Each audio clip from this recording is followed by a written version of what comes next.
Hello, welcome back to I'm Not Triggered, the podcast. I'm your host, Adrienne Purchase. So I'm glad you're here today because today we're going to talk about negative beliefs. And specifically, we're going to go over 5 negative beliefs that I think are popular. And I mean, I know that I struggle with these. And instead of just trying to reframe these beliefs and be like, well, don't believe that, believe this instead, I'm going to give you kind of a framework to help you start to morph these negative beliefs into something more positive. So today we're going to start with this negative belief of showing emotion is a sign of weakness. So number 1, showing emotion is a sign of weakness. So we've all heard this one before, right? That showing emotion means that you're weak. Don't cry, suck it up, toughen up, right? Maybe we heard this from our parents. Maybe we heard it from a coach or a teacher. Maybe we just picked it up along the way from society and overhearing these messages being said. But the implication and the impact of having this belief, so this belief starts to form when we're young, right? All of these beliefs do, actually, which is why they've plagued us. And actually, the real trouble with having these negative beliefs is that we don't know we have them, but we operate out of them. And the things we believe inherently are the basis, the foundation for how we make decisions, how we operate in relationships, how we communicate with ourselves and other people. So having this negative belief that showing emotion is a sign of weakness can really kneecap us and cut us off from having genuine, really meaningful and fulfilling connections with other people. Because in order to have these relationships, these healthy relationships, we have to be able to show our authentic emotions, right? So what do we do about this negative belief? Well, the first thing is to validate what we are feeling, validate what we are believing. And this is a DBT skill, and it's quite useful. So self-validation, when you're having this moment of, I definitely need to not cry in front of this person because they'll think I'm weak. When we have that thought and that belief running through our heads, the way to combat that is to say, okay, I know this is scary. It's scary to show my fear and cry in front of other people, especially strangers, if we don't know this person, right? And also, everyone cries. Everyone cries. Literally, everyone cries when we come out of the womb. That's what we do. And if we don't do that, they make you, right? So by allowing ourselves to feel whatever emotion we're feeling and then to show it appropriately within context, that opens up a lot of opportunity for us to have deeper and more meaningful connections. So that's myth number 1. And we're just getting started, right? So here's the next one. This is a big one. And this is one that I still struggle with. I must be perfect to be loved or to belong. Now, we all have this deep-seated need and desire to find our tribe, to find our people, to find our safe spaces where we belong and can be who we are fully without hiding parts of ourselves due to the discomfort of others or society. But perfectionism in this way leads us to isolation because nobody's perfect at any time ever. So to expect ourselves to be perfect in order to be loved or to belong or to have friendships leaves us isolated and lonely, right? Because we're not able to build relationships because we don't think that we're good enough to be in a relationship with. So what do we do about this belief of, if I'm not perfect, then no one's going to like me, right? The first thing to note is that we all feel this way. We all struggle with needing to feel like we belong and this desire to show up authentically or to show up so that we have friendships. And Brene Brown says it in such a beautiful way. I'm going to look it up here. So Give me a second. Okay, well, and I also have her amazing book, Atlas of the Heart. I got it years ago, which I highly recommend. It's an incredible book and it's beautiful. So in this book, I'll briefly show this because I don't want to get a copyright strike, but there's this amazing art that really showcases what it is to belong versus what it is like to fit in. And belonging and fitting in are different things, right? So what we often have a fear of is not fitting in. Well, that's what we think we have a fear of, but what we actually really have a deep fear of is rejection, of feeling like we belong somewhere. So that's why when we start to talk about these negative beliefs and like I must be perfect to be loved, you don't. And so Brene Brown actually argues that we cannot belong more we cannot belong in a space or in a place more than we accept ourselves. So this very deep-seated negative belief that I have that I must be perfect in order to have friends, in order to have love, in order to have attention, that has done a huge disservice for me for a long time. And when I've started to allow myself to just be authentically me in all my imperfections, I've had such a more enjoyable life, a more enjoyable experience with people and relationships. How do you go from this belief of I must be perfect to be loved to just being good enough in who you are, right? That takes a lot of time. I'm not going to lie to you. I'm not going to sit here and say, well, I have a magic, bullet that'll change all your negative beliefs into positive ones and you'll never feel suffering again.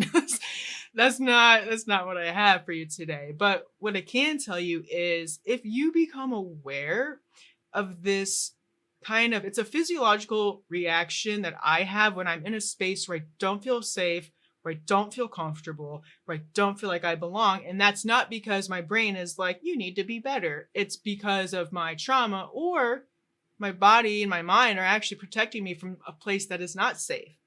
So sometimes, because we want to belong so badly, we end up putting ourselves in places with people and situations that aren't actually good for us. They don't actually fuel our sense of authenticity, right? We're only doing it so that we feel like we belong, so that we feel like we accept ourselves, but it goes the opposite way. So I would say to start to feel like you are worthy of love just as you are, it starts with maybe saying that to yourself. I had to do that work, especially when I changed my name. I had to do a lot of work in the mirror and with my therapist with rebuilding my own sense of identity and that I'm not perfect and I'm still deeply loved. I think that we are all deeply loved, even if we don't love ourselves in that way. So if you could find one person, and if you don't have one person, you could always look to your higher power. I don't talk about religion on this channel because that's not what it's about, but dialectical behavior therapy is deeply rooted in Buddhism. And Buddhism is deeply rooted in spirituality and feeling what energy is coming through us from wherever it's coming from, whether that's from other people, the space we're in, maybe like when I'm creating a song or writing a piece of music or working on a book, that energy coming through me is different. And if I allow myself to be imperfect in these moments, I can actually create something beautiful without judging it, right? This perfectionism is a really big problem. It stops us from really trying things too. So it stops us from relationships. It stops us from really giving ourselves a chance to succeed and find what makes us happy, what makes us tick, what fuels us, right? Now, this next myth is I shouldn't burden others with my feelings. And this one is dangerous because, well, yes, nobody wants to hear about how your dad left when you were 3, and then your mom went to prison, and then you had to take care of your 5 siblings, and then you didn't have money to eat, and then you finally got into college. But when you got into college, well, things were really hard because it turns out you had PTSD. And this person just asked how your day was. Does that sound familiar? I used to do this all the time, and I thought what I was doing was, well, you asked how I was, right? So why would I not be honest? I'm not saying to be dishonest when someone asks how you are. I'm just saying you don't need to tell them your entire childhood story. If you want to feel heard about these terrible things that have happened to you, there are proper places and spaces to do that work with people that are prepared and ready for it. I didn't realize that when someone is like, well, how are you doing? Well, I'm good, except I have, this going on and I got that going on and this other thing. And oh, yeah, by the way, this thing. And do you know what happened 5 weeks ago? And 10 years back, right? Like that's exhausting. And I used to be that person because I thought, well, you asked, why wouldn't I tell you, But the thing is like, that was all bad shit. Isn't there good shit that goes on in my life too? Right? Like we all have bad shit, problematic shit, troubling things. We have events and situations that pop up that make us dysregulated, that are stressful, that break our hearts, that cause us to be ill. So many things happen to us. But you don't need to tell every single person about all the things that have happened to you that day, that week, that month. Those are not conversations. What those are bids for connection in a way that's not appropriate. And we do this kind of trauma dumping because we're worried about showing our authentic emotions to the people that care about us. We have no problem complaining and becoming a victim and a martyr about all of the terrible things that have happened to us in our lives. But God forbid we show our emotions. But the point is to break apart this myth that I should not burden others with my feelings, because we all need to connect. And if you are not burdening people with your emotions, you are definitely most likely burdening them with your complaining. Like, I'm just being honest. Okay. So if you have this deep-seated need to tell people all the things that are happening to you because you need to feel heard, we all need to feel heard. We need to do that in a different place. So for the purposes of today, in order to work on this belief, we have to understand that our emotions are only a burden when we keep them to ourselves forever. Our emotions have power because we give them power. So if someone were to ask us, hey, what's up? And you said very simply just the facts without all of the other bullshit. You just said, so-and-so died. I feel a lot of grief and confusion and sadness. And, I don't really know what to do with that. A good friend or a partner would say something like, there's nothing you can do except to allow yourself to feel those things. And I'm here for you. And that gives people such an opportunity to connect with us, because when you just trauma dump all your shit, well, my grandma died and blah, blah, blah, and blah, blah, blah, and I don't know what to do. Like, that is so different than starting with your vulnerability and saying, this happened and it's hard. It's affecting me, right? So we give ourselves an opportunity to start to understand our feelings when we stop thinking of them as burdens. Burdens on us, burdens on others. Now, this fourth myth, I am my emotions, or I am crazy, or I am too sensitive. I got this one a lot growing up. And as someone I think I was born introverted, and I was born with high emotional sensitivity in a generation and a world that does not really appreciate highly sensitive, emotional people. And so this belief that I am my emotions it has made my life so hard. I had no idea that I could have emotions that feel, I don't know how to describe it, that feel like they're not overwhelming me and suffocating me. Like every emotion I felt for a long time felt that way. It was so big. I was so tired. I was so tired all the time from all of these emotions. I had no idea what to do, And this deep-seated belief is so problematic for me because it stopped me from being able to understand myself underneath the emotions. There's a lot of stuff that happens for us beneath our emotions, right? But if you have BPD, it can be difficult to know that there's a wise mind underneath all of the emotional chaos. So, what do we do about such a deep seated belief, especially if you don't know that you have the belief that you are your emotions? Are we all our emotions? Right? We are. We are. And that's what makes us sentient human beings, of course. But being your emotion and having those emotions become your identity is much different than allowing yourself to have the experience of emotions. Those are different mindsets, right? So, in order to unravel this myth that I am my emotions, I am crazy, I am sensitive, we really have to dig into what DBT calls the wise mind. And the reason we have to do this is because the wise mind is a place where logic and emotion meet. And when logic and emotion meet, we find ourselves in a place where we can think clearly. We're not muddied up with all the emotions that we have going on, especially if you're a highly emotional person. These emotions are big. A lot of times when I had these huge emotions, it felt like I was being possessed.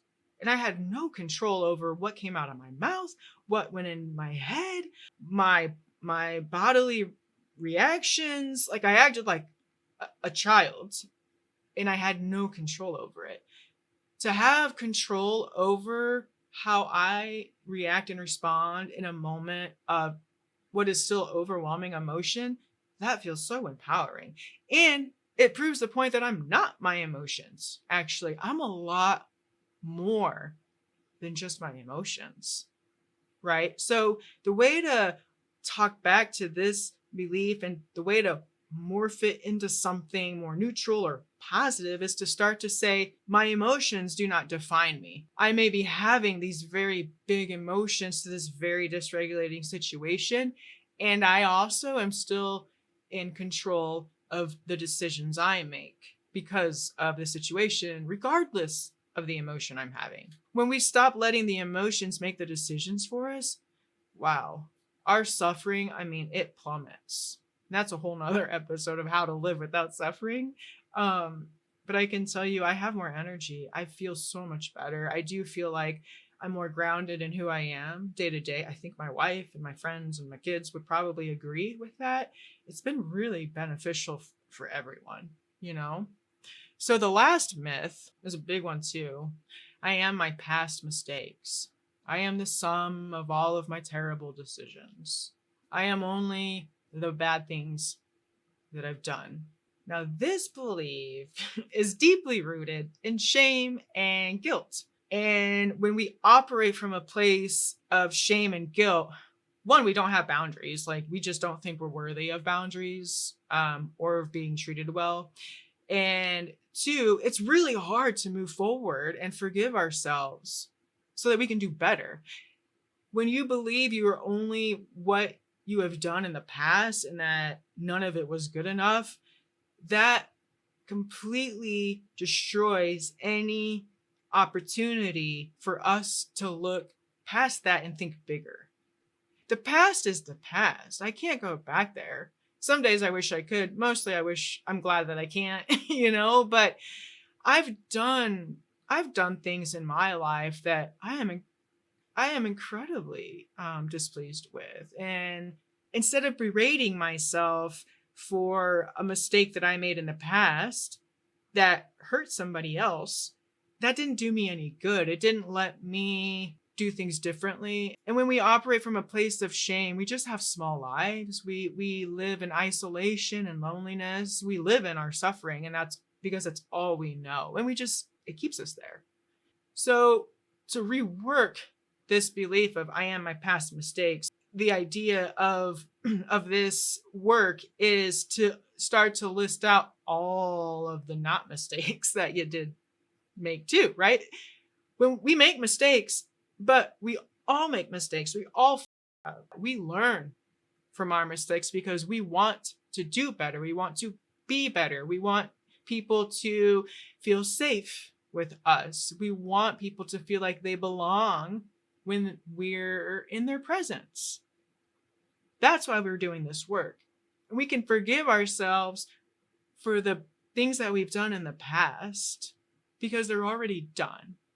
And if you do the work to ensure that you are not that same person, you're not in that same position, you're not in that same environment, you've done things differently, more effectively to improve your relationships and your life, then we can really start to give ourselves grace and see, wow, I've done a lot of positive things too.